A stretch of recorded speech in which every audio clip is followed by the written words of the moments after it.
And good morning and welcome to Touch Base Daily. My name is Ron Foster and I'm touching base with you as I do every day.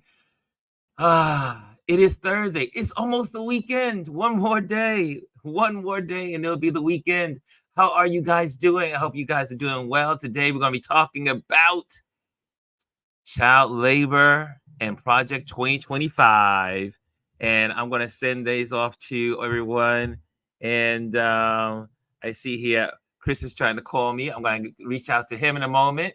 But yeah, so guys, how are you all doing? And let me just say hello to everyone. Oh, who is first in the building? Okay. Let me send this out to Chris. Hold on a second. He's probably saying, I think he's in town. Let's see. I forgot to send him his link here so he could come on because this is Thursday together. So I'm sending that out to Chris right now. And there we go. Got my schedule all mixed up here. Okay, there we go. Chris, you have your information there. Hopefully you're in the building. If not, you may be away. I don't know. I just saw you call me. I couldn't answer because I'm live. Okay. Chris is the first person in the building. Oh man, Chris Baylor is the first person in the building. Oh yes. Oh yeah. Oh, I forgot to send Gwendolyn her. Gwendolyn, let me send you also a link. My bad. And so she'll be coming up as well. So let me do that. Let me send that out to our wonderful Gwendolyn. And here we go. And I see, let me send this to Gwendolyn because she's going to be sharing about child labor today and Project 2025. So we're going to get that to her. She's going to be leading that conversation. And so we're all in here. The good thing about having a community is that we have everyone in here that has something to say and can also lead in conversation. Okay, Chris is in the room. I'm going to bring Chris on. What's going on, Chris? Sir, you got me calling around the place looking for you. Sorry, I just got over Gwendolyn. I'm like, have you heard from him this morning? Sorry. That's okay. Just making sure you're okay and you're still alive. See, the whole purpose of me starting Touch Base Daily was so that people, when they did not see me, they would know something is terribly wrong. Well, I was a little concerned. It's like, all right, it's 3 after. I'm like, I'm texting you. I sent you messages like I'm ready, and I don't see anything. Like, okay, I had to make a nature call. okay. Look, I get it. I get it. Brian is in the building. He says happy Friday. He's second in the building. And Gwendolyn is in the building. She's saying, no, we are no Chris Baylor. And she says morning to all. She's going to be here again. I sent her link. Jazzy is in the building. Good morning, Jazzy. Good morning, everyone. And Chris is in the building. David is in the building. David Mascaro. I love that name. I love that last name. It's like roll those R's, Mascaro. Anyway, good morning from California. He says, looked like a good time last night with Joe and Seth. We have nothing like that out here that I know of anyway, with that caliber of photographers. And speaking of that, since David has brought us on, at least brought that to our attention, last night I had the greatest time returning back to Adorama's Education Learning Center. And Seth and Daniel are the ones that have been putting this on for years. It's where I learned how to become a professional photographer. I would go there every day. If there was something at lunchtime, if it was something after work, I was there every single day. I became a fixture on the wall. So last night I walked into the room, had so much fun. They were like, look who's here. And I was like, yes, I'm back. And I sat in my regular seat that I usually sit in the front. And we had a great time. Joe was there, Joe McNally. And I said, Joe, it's been so long. So it was good to be in the space. Joe McNally is one of the most amazing photographers. He's done some of the most amazing work for Sports Illustrated. well, that's been a lot. It's so the list goes on, but I'm not gonna go. But definitely, Sports Illustrated is like one of his main magazines that he's done tons and tons and tons and tons of photos for. Anyway, he gave us a illustration of how to take photos, portrait photos of athletes. And it was really good. I mean, he have the 5 lights set up. You know, this is in your corner, Chris. The speed lights and everything set up, and it was wonderful for all those that love photography. You must hang out at the Adorama space. They're really trying to promote it again since they redid the whole inside. They put new panels and painted and new lighting and everything. So is it still off to the right when you go in? It's still off to the right. Okay, same space. And it still seats about probably, I would say, 50 people. Yeah. So, but it's a great space. Seth is amazing. I love my brother Seth. Like I said, Seth is one of my mentors, and I still carry around one of the cameras I bought from him when I first started out. So it's just really good that my Nikon D810 that I carry around with me. And then to end the night, obviously you can catch the whole video on my YouTube channel where we are here today. And let me see if can I pop that on. Let me see if I can pop that on. I'm gonna go there because it was such a cool night, and man, he really he answered lots of questions, and people were calling in and asking questions as well.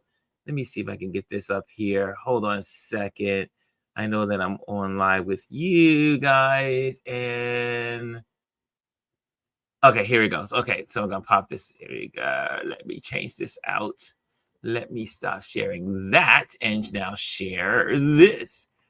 Okay, so that we see that's what happens when you're live. You can just you have a community. You can go at your own pace. This is not television. We're not constrained. Here we go. Let's see if I can get that up there. YouTube.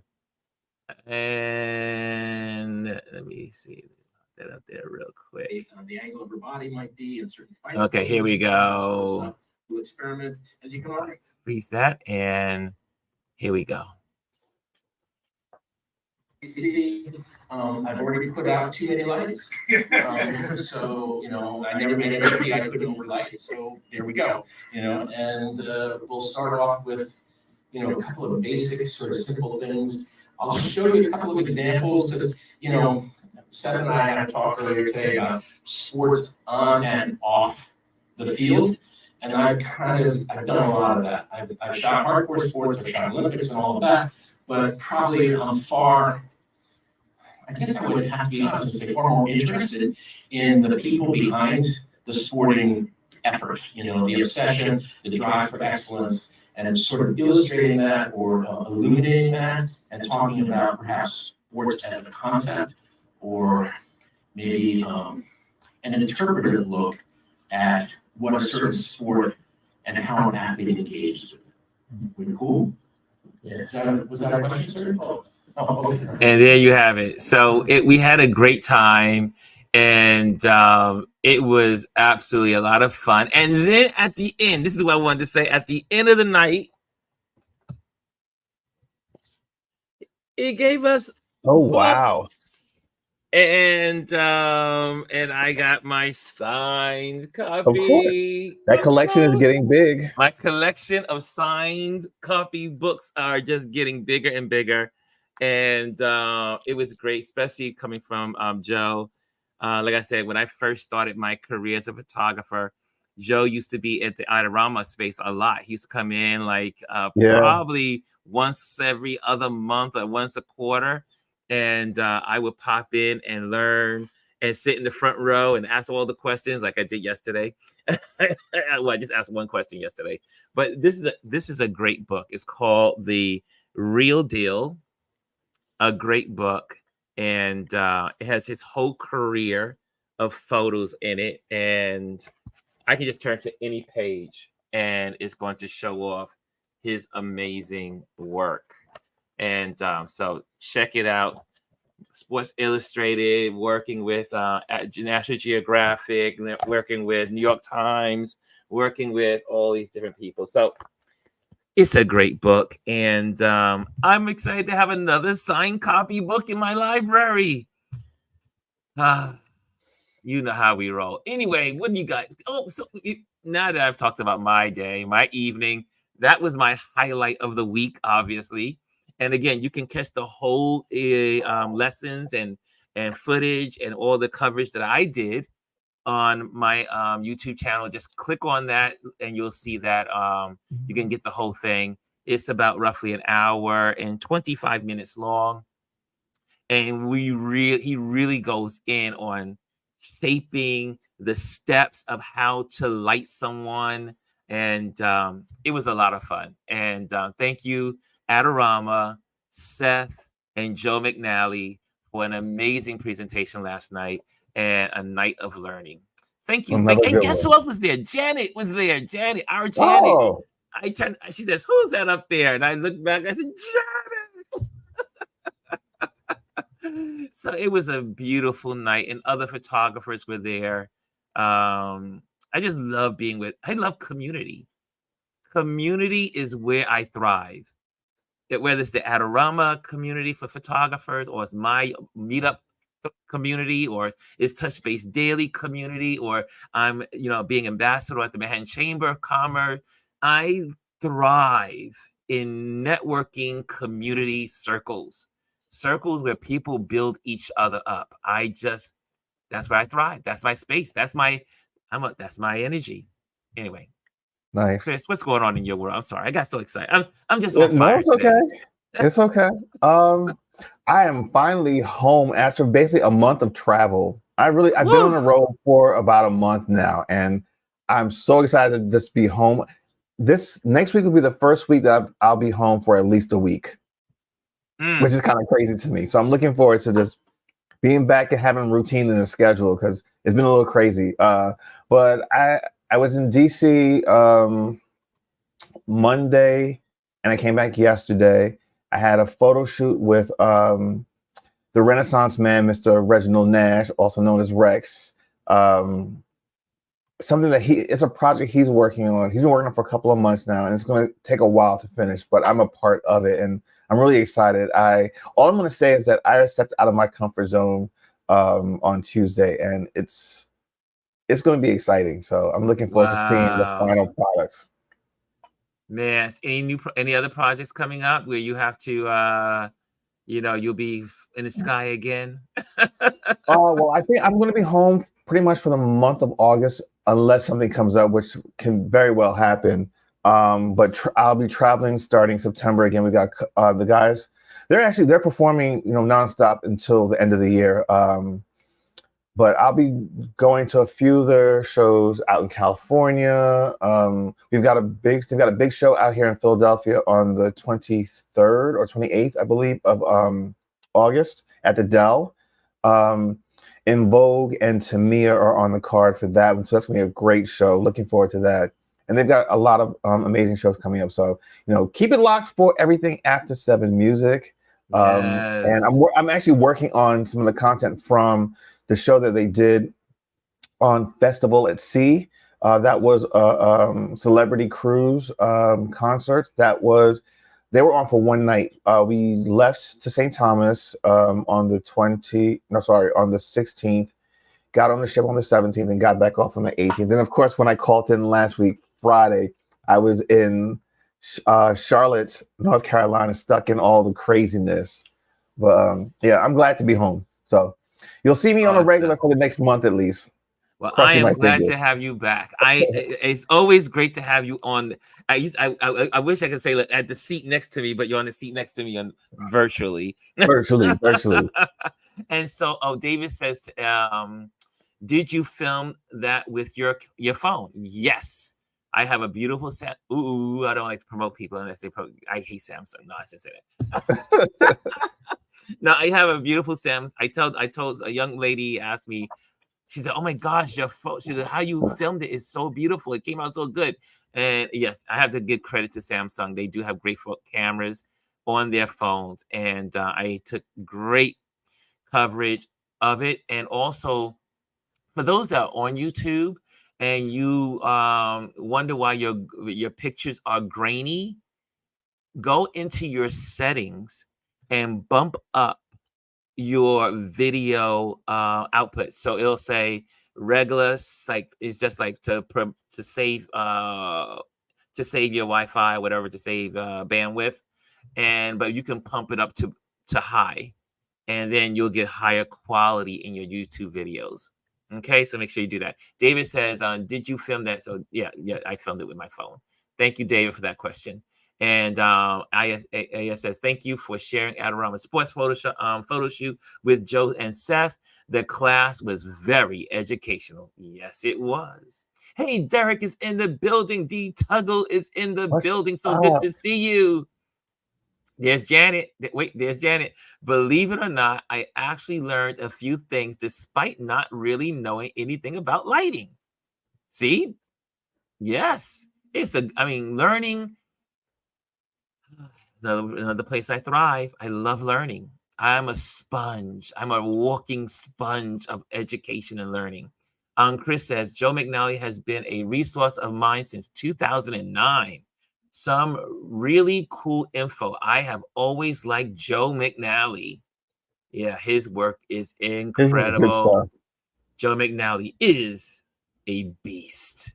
Hey, Rex is in the building. Mr. REXD is in the building. Rex says he loves studying lighting. Yes.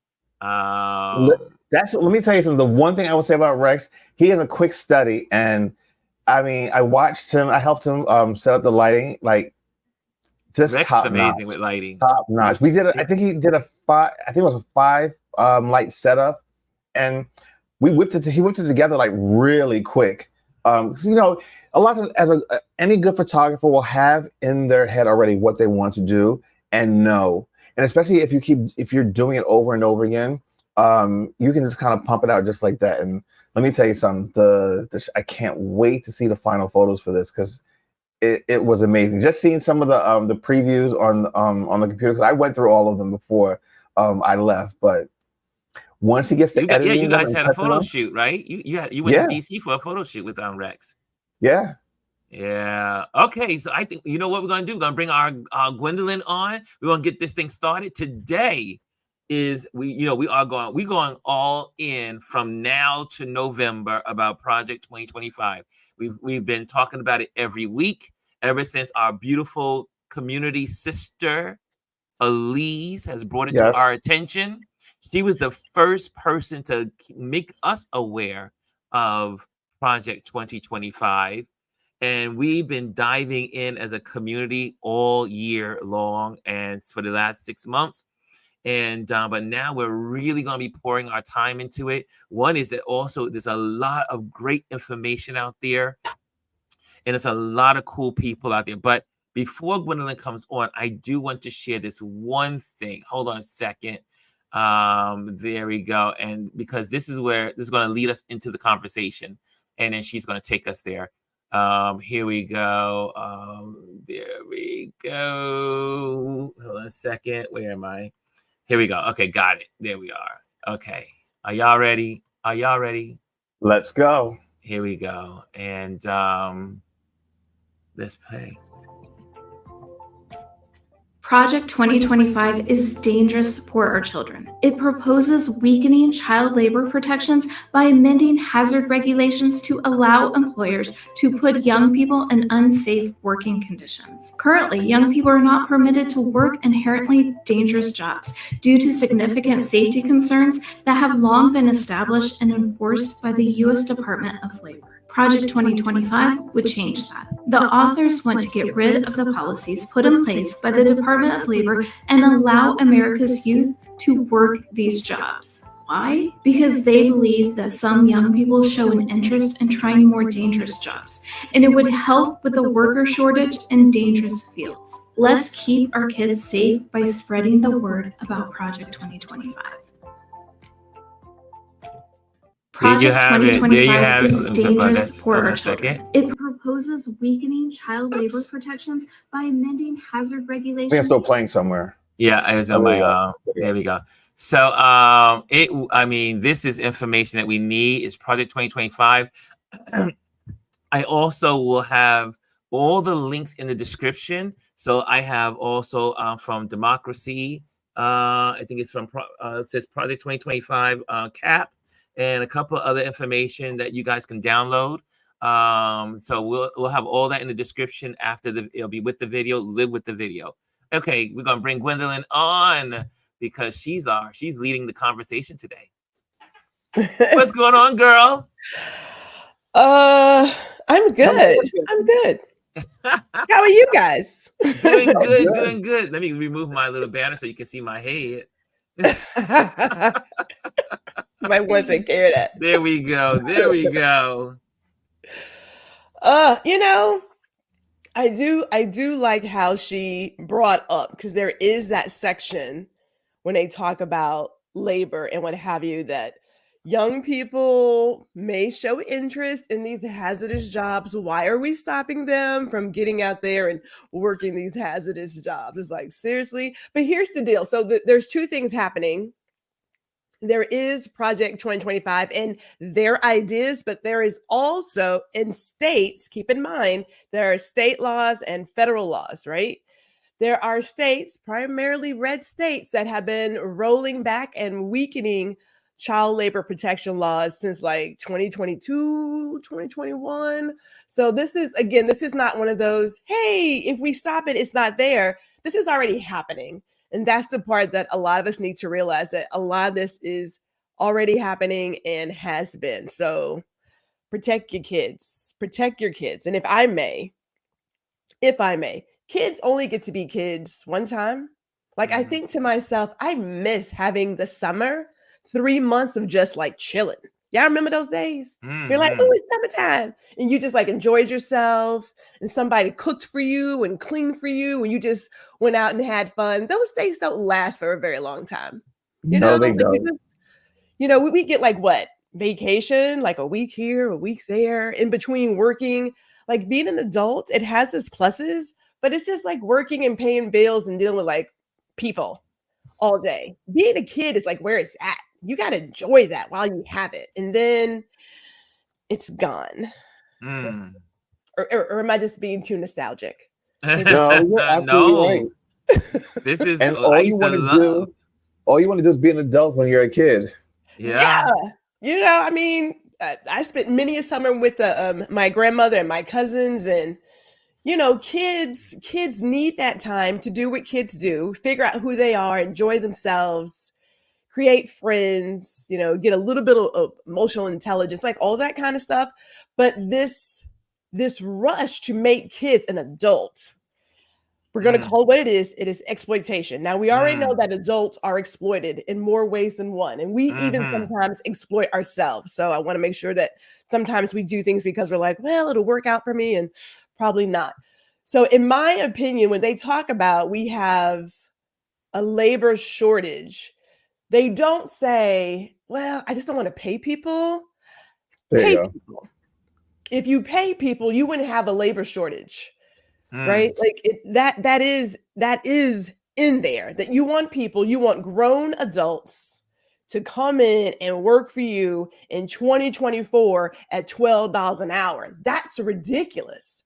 It's ridiculous. So before I get into it, there is the story of the mother. Forget what state is in, what city is in, but she was the manager at Burger King, hired her son and his friends for the summer, and they were working really hard to get them off the street. Well, everybody got fired.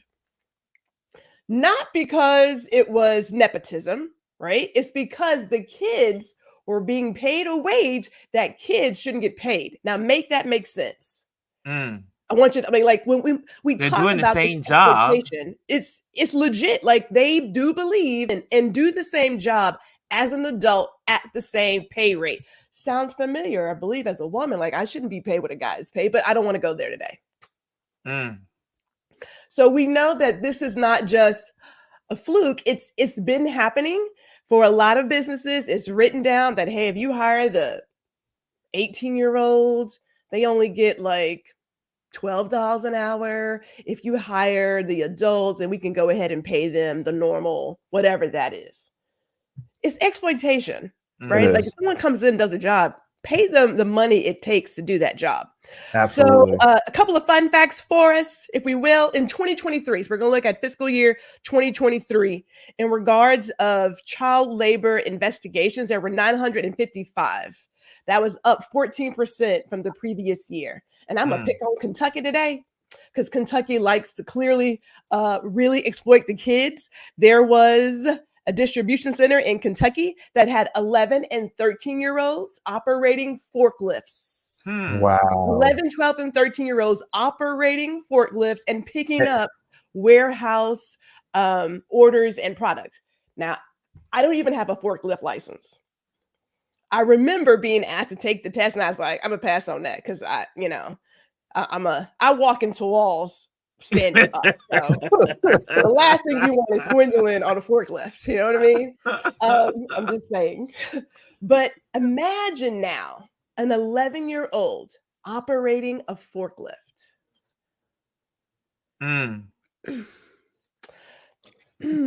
They don't even have driver's license, regular driver's license. By law, they can't have one.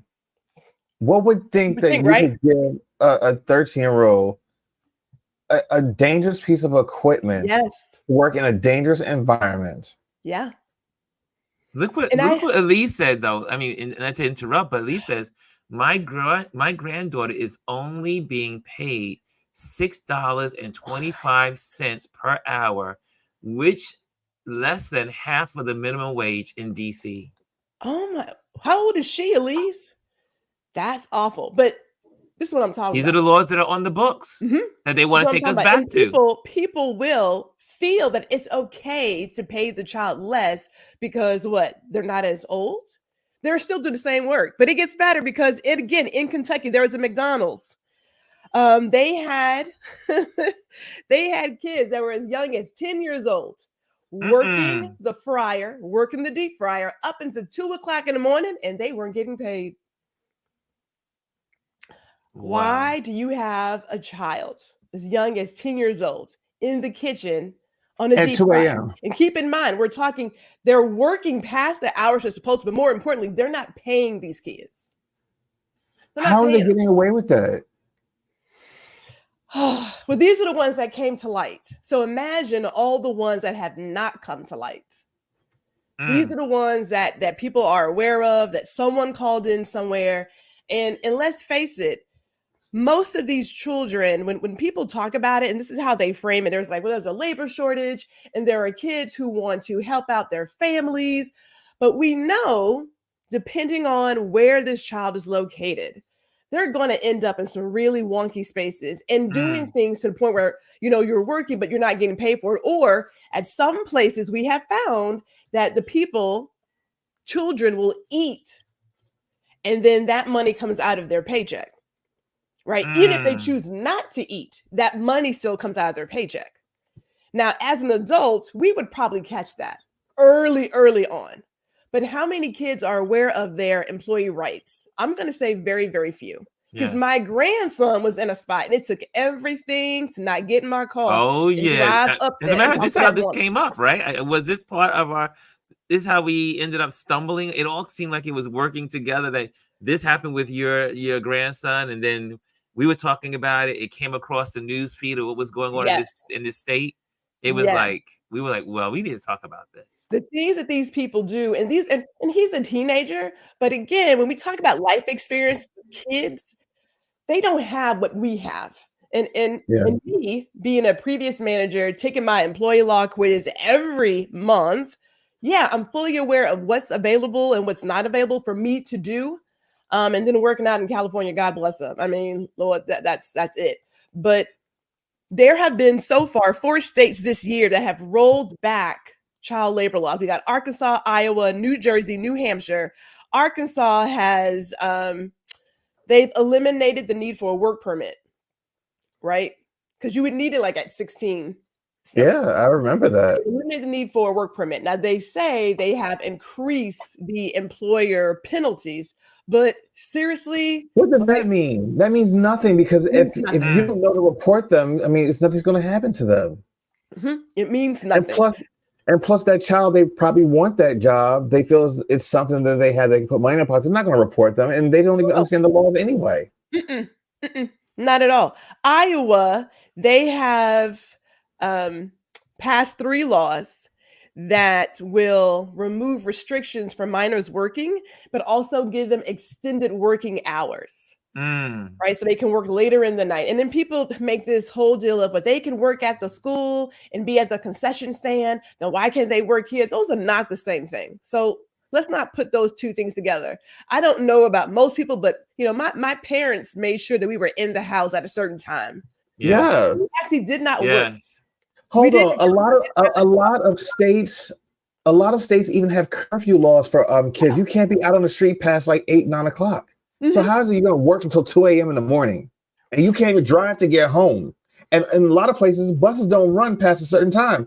What the hell is going on? No. Well, not only that, but who are these parents? That point right there. I mean, if that. you're a parent and your child is not home and he's 13 or she's 13 years old at 12 midnight, I remember when I was 13-year-old, you know what the sound was for us to be home? That street light there coming I on. go, there I go, there I go, there I go. That came on it's on WBLS. It popped on, and we knew it's time to go home. Time to go home. Yeah, we had the street lights. Yes, that street light came on. Street light pops on. Yeah. And not only right after that was going to be that song. There I go, there I go. We heard it on because everybody was always playing BLS. So anyway. This is that part where even as parents, it's not my spot to judge how someone wants to raise their child. It's not my spot. Now, keep in mind, if you have a farm, then obviously this does not impact the family business, because the farm is a whole nother thing. Yes, right? That's a agreed. whole other thing over there. So they are not in this boat. And I understand the whole idea of teaching your kids worth ethic. I mean, we had chores, stuff like that, but we didn't work. Yeah, Kimmy brings up a good point. She says, yes, Ron, unfortunately, those parents may be living in poverty. And someone also said that may be the only income that may be coming into that household is by the child. That is true. I agree with that completely. But this is also where I believe for a lot of these red states where they can prey on people. Because it'd be different if it was, hey, I got my child working and they're bringing in $20 an hour. You know what I'm saying? But these kids are not doing that, right? Yeah. They're not being paid a fair wage. And then let's go ahead and add on to that. You get into a cycle, because if you don't have the time to get home and get some sleep before you go to school, and you're worried about working, there is a shift in your interests. That's how I see it, which is why my parents were clear that until you get to a certain point, you're not working. Even when I was in college, my dad was like, look, you can get a job on campus, but you're not working. Now, I know everybody can't do that. Trust me, I understand that's not what it is. But I did have 2 jobs on campus, right? So I worked on campus, but you also paid you were paid a regular wage. And you were paid a regular wage. you weren't paid half the wage. Here's something that I clipped out and I wanted to share with you all, just to have this in the discussion so that way you'll be able to know that what we're talking about. And this is something that is important. So please pass this information on. Again, here it is. This is talking about, this is from CAP 20, another organization that is really focusing on Project 2025. It says Project 2025 will exploit child labor by allowing minors to work in dangerous conditions with fewer protections. And then it goes into, it's an amazing story. This will be also, again, inside the link of our description, but it talks about the days of old when kids were exploited. And that's why this is why when people talk about state, we want to put everything back to the state. the states never do what's right. Mm-mm. And that's why we have federal laws, because the federal laws trump, not to be a pun into that horrible name of a person, but I mean, kids were being used during the 1800s for their labor during the Industrial Revolution. And so it goes all in it on about the federal law protection, understanding the Federal Law Protection Act. And so again, check this out. I'll have this link for you guys inside the description. But it also, so here's Project 2025 fails to recognize that although teens may be attracted to dangerous jobs, they may not understand or fully appreciate the consequences or risk of such labor. Can I just comment on something? We talk about kids and how, they're not old enough to vote until they're 18. They're not old enough to have alcohol until they're 21. They're not allowed to do this, not allowed to do that, because one, the brain isn't fully developed. But yet and still, you can decide to go put kids in environments where it could be dangerous to them and them not knowing consequences to bring home, what, $6, $7, $12 an hour? That doesn't make sense. It's contradictory to everything, all the other messages that they're putting out there. So these guys, it's only beneficial for them when it's beneficial for them. You know what I mean? Here's another one. Here's another part for this article. Since 2019, there has been an 88% increase in cases where children were found to be employed in violation of child labor laws, according to the U.S. Department of Labor. Child labor enforcement, keeping your workers safe. So, guys, this is real. This is a real topic. I didn't even, again, one thing about Project 2025, it's allowing us to really see the how we're structured as our country, how is our country structured, and then all of the things that are in place to protect us, and how, because they want to remove them. Sorry, I see it as it's for me. So when I look at how they approach work, and again, they like to use the idea of families and kids supporting their families. Personally, if you're in the poverty community, I hate to say it like that, or lower income, to get out of that cycle, it takes a great deal. We know that education can get you out of that cycle, right? We are fully aware of that. When you start impacting the education, i.e., getting rid of the Department of Education and pushing the idea of charter schools or a voucher program, and you're emphasizing the need to have more trade schools and apprenticeship and just start working, you are really making that divide of the two classes even wider. Because again, their kids are going to keep going to college. We know that.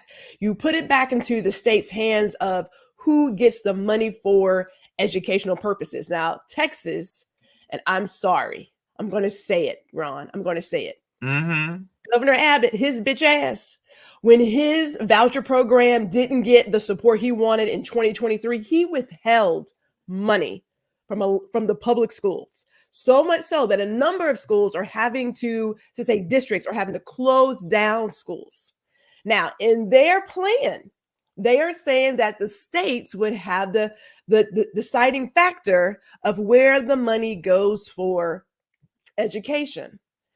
When you look at voucher programs, and we're going to talk about wealthy people take advantage of all the things that others really need. Think about the PPP program back in 2020.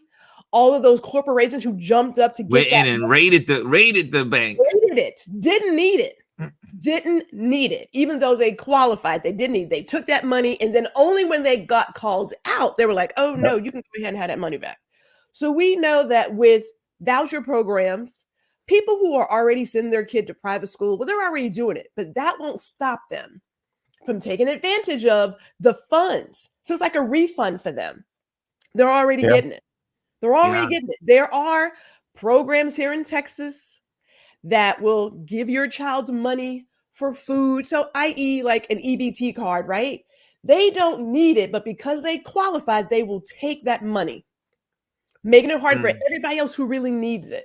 So when Yeah. you think about what does an education look like for a community that doesn't have the tools? I'm watching HISD. They are removing libraries. Now, Mm.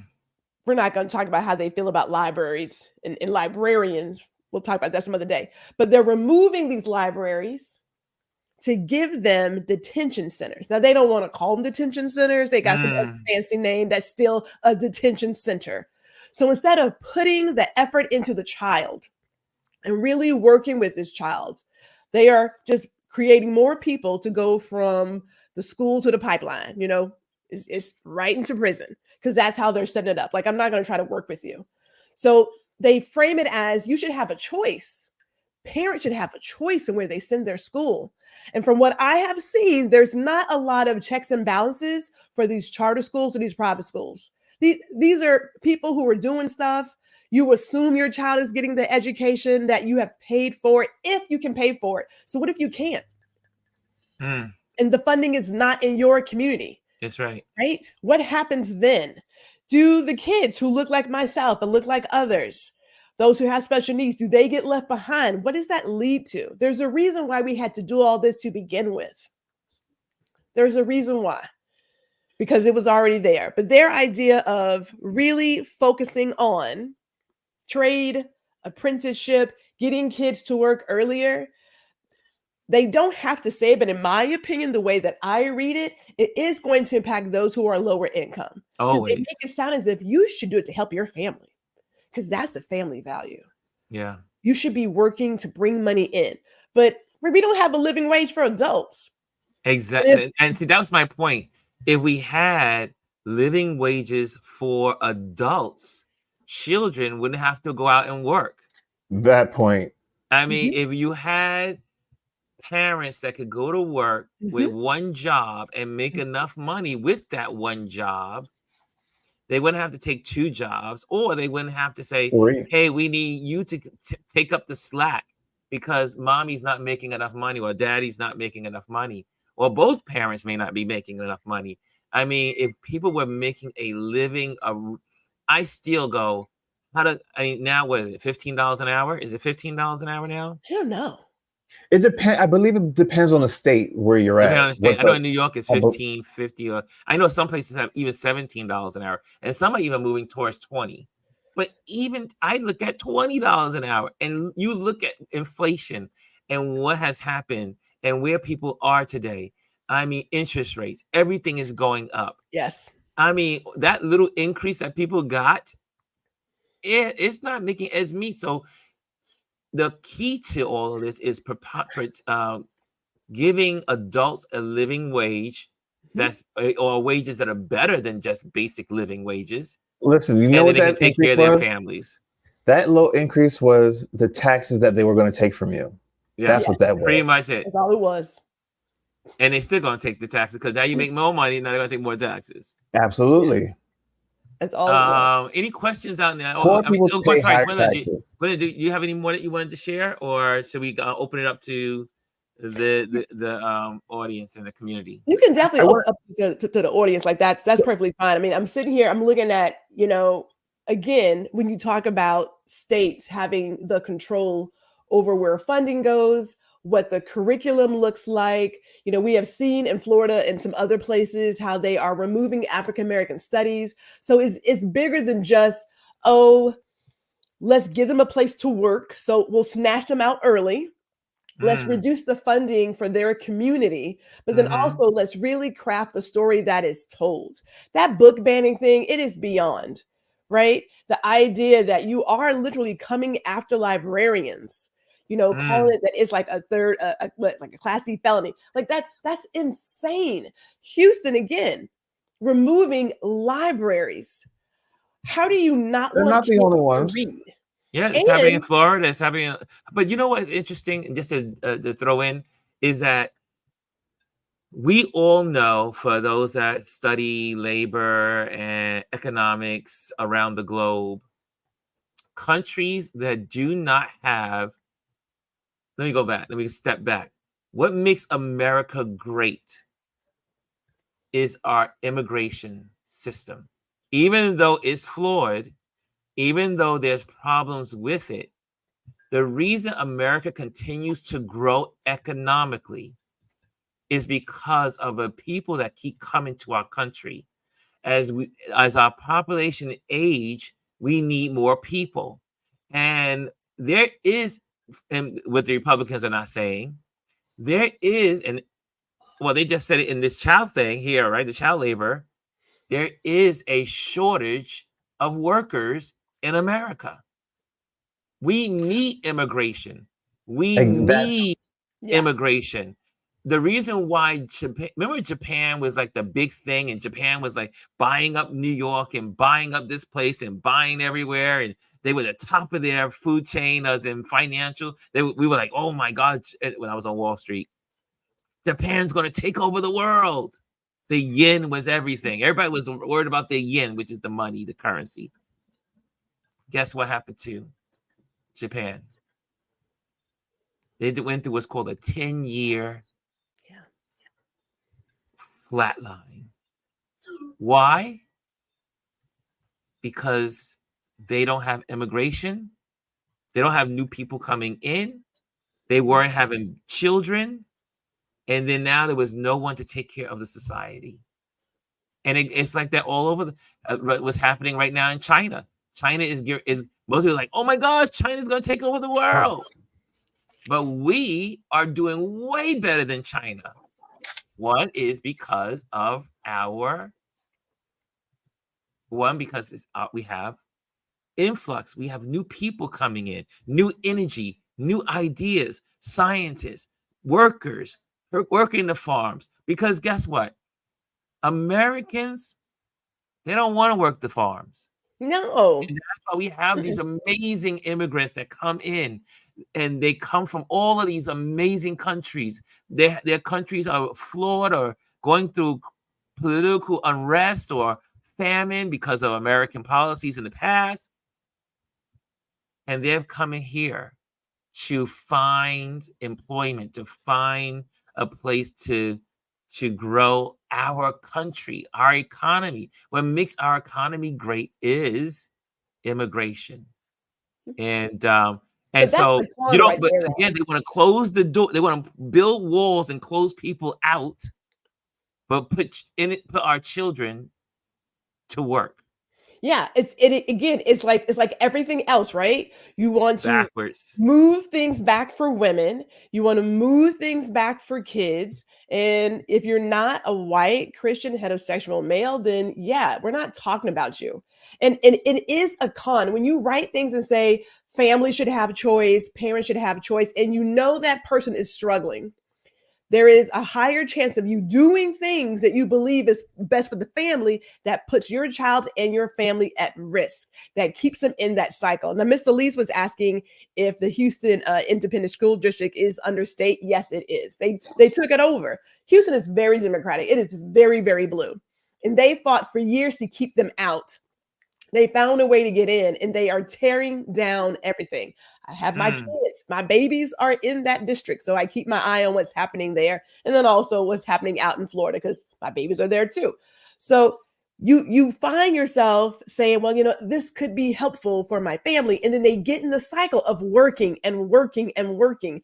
And education is how you get out of that poverty cycle. That's right. It may take a while, but it's the one way to get out of it. And if you take that away, what does that create? It creates this larger divide in our society. Now, JD Vance made a comment about a ruling class or some BS like that. But they're telling themselves, they're telling you who they are. They tell you exactly who they are. Exactly who they are. So it's not just a small thing. And it does go over like some of the test scores in terms of math and reading and comprehension.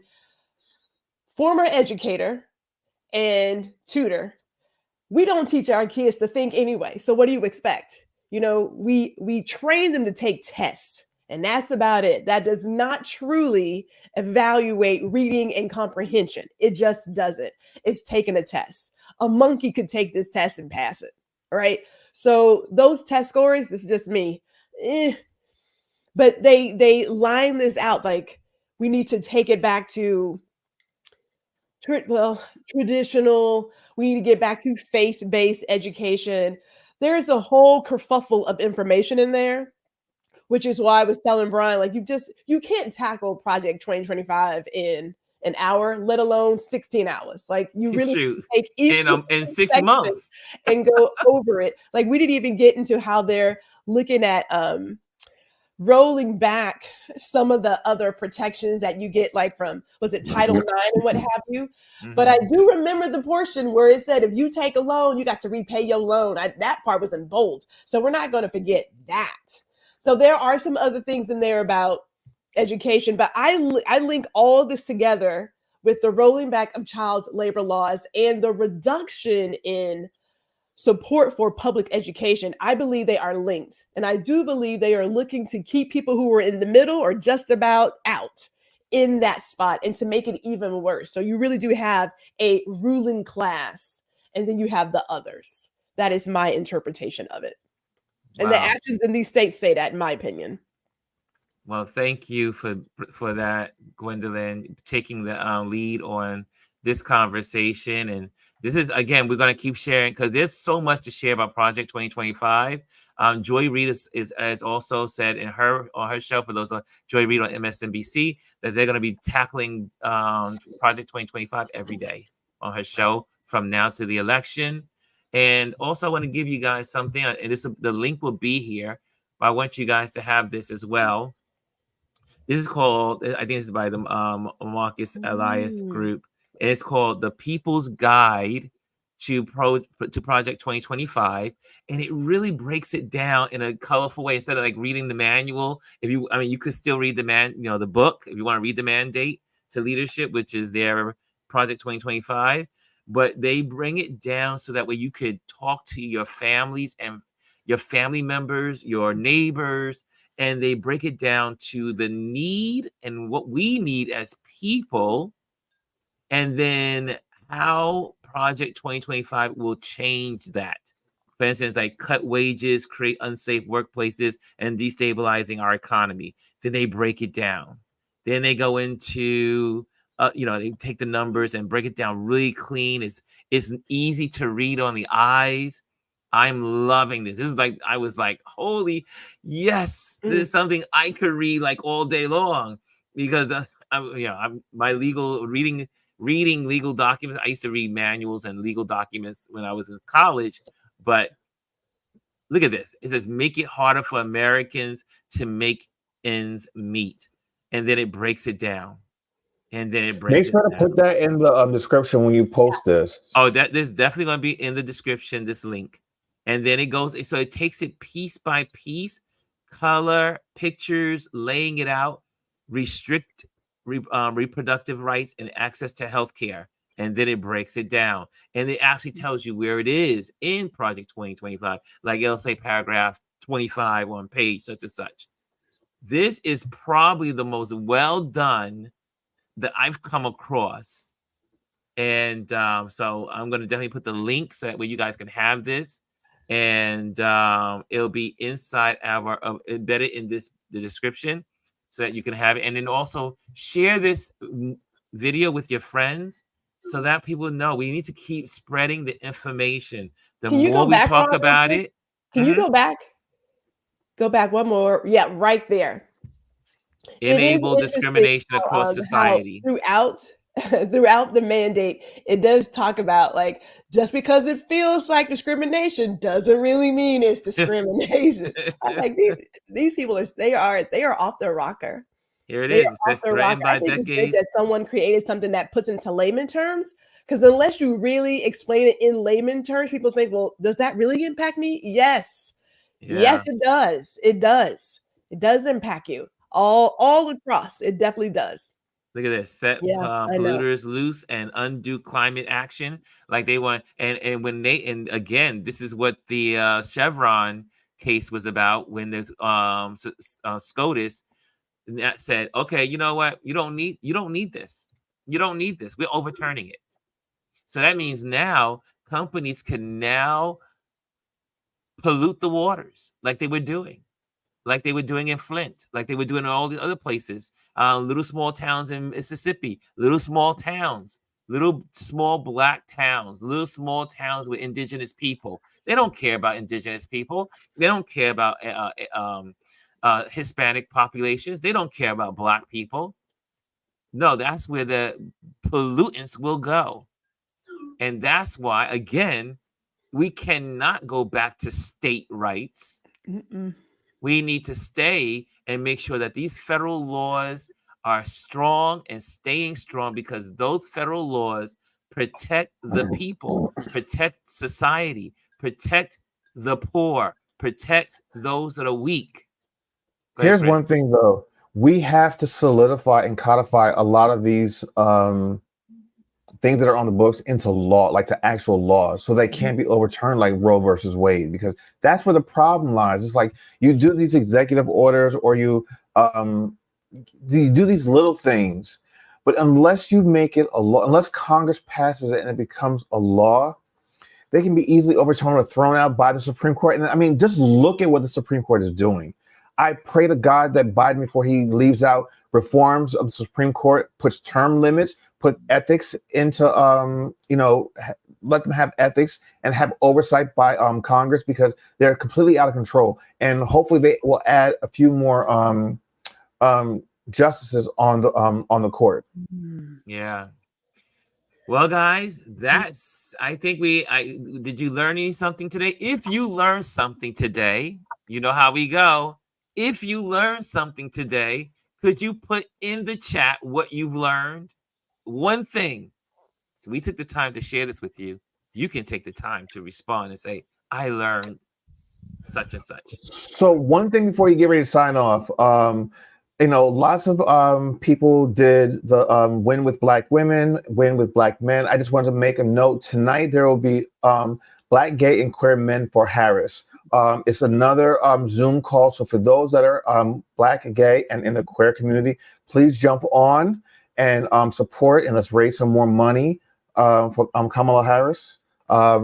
This is so important. And what I've loved is how people have galvanized and just come behind her, and they're really just lifting her up. Everyone thought that no one wanted to see her as the nominee, and look how much money she has raised in like 3-4 days. It is the week is, this is incredible. Last night, the Hispanic population got together. Hispanic women gathered last night to Hispanic women for Kamala Harris gathered together last night. Tonight is also white women for Kamala. Yes. They are gathering tonight to raise money, to come together, to also have rotation of people speaking and sharing, like all the other platforms have been doing.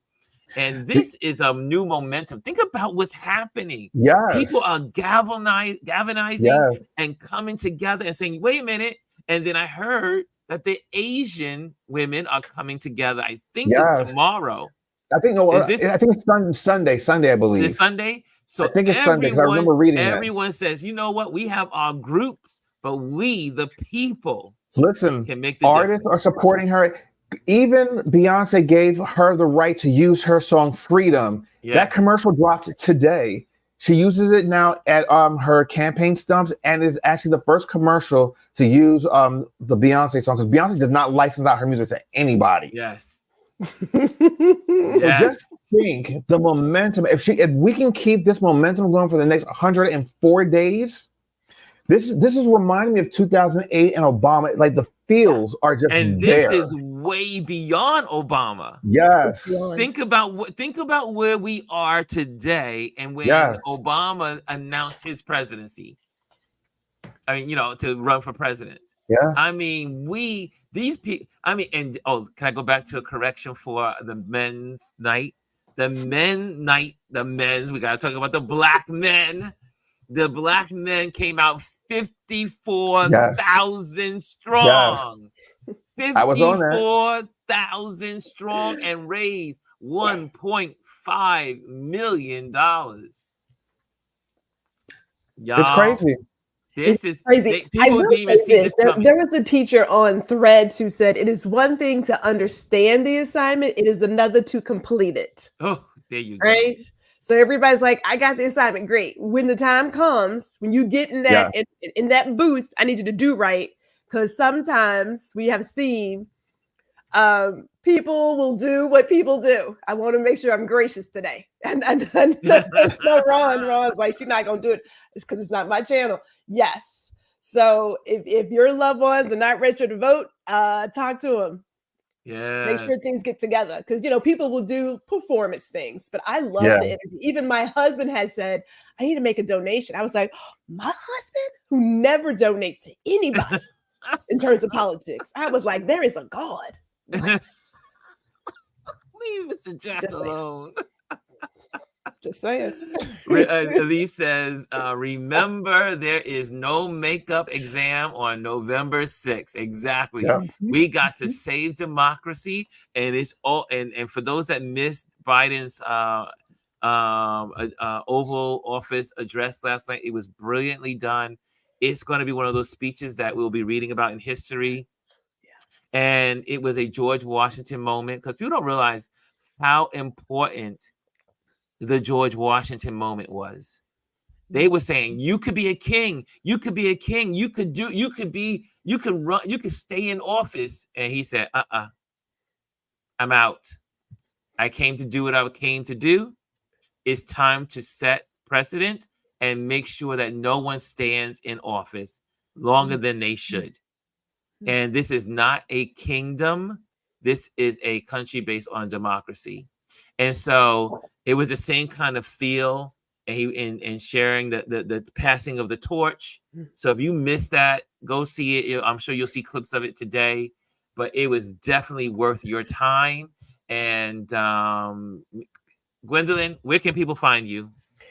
I am GR Houston Jack on YouTube and Black Power Bunny on Instagram. So yes, and like I said, I talk about my baby. So child labor laws, child exploitation, and the war on women is always going. So that's where I thrive. Great. And Chris, you're here every day, but where can people find you? I am constantly changing the number 4 me here on Instagram and everywhere on social media. So it's just one name. On Instagram, though, you have to put the underscore after constantly, but it's the same everywhere. And Chris, could you send me in our private chat the link to the gay, the LGBTQ? I'll text it to you. I'll text it to you. And I can put that. Of course, you have to sign up just like all the other ones. It's all being done through StreamYard. Yeah. So I'm gonna put that in the link. I'm gonna put the white women's link in, and if there's an Asian women's link or a men's link, I'm gonna put that. I'm gonna try to keep these links going in our descriptions of these videos on YouTube, so that way you'll check have the private chat. Okay, it's in the private chat right now. Put them in your community tab too, Ron. Yeah, thank you. In the community tab, yes, thank you. I'm starting to use these tools. And for those that don't know, in this community, we do have a community tab. So check out our community tab, because that's where I'll be linking and placing things like this, so that way you can have it. So yes, we do have Touch Base Daily. Ron Lewis Photos has a community tab in YouTube. Let's start using it. And let's grow together. Let's build a community, because we are part of the people. It's we the people. We can change this country. All of us working together, individuals coming together makes we. Let's do it. So live life like you mean it this week or today. Live life like you mean it. And what? Stay focused on what matters. We're out of here, y'all. Thank you, guys. Thank you. Thank you, Gwendolyn. Thank you, Chris. You are the best. That's why I roll with you. Anyway, I'm out of here. Oh, I clicked on something by mistake. Here we go. That wasn't supposed to happen. Stop laughing at me. Goodbye.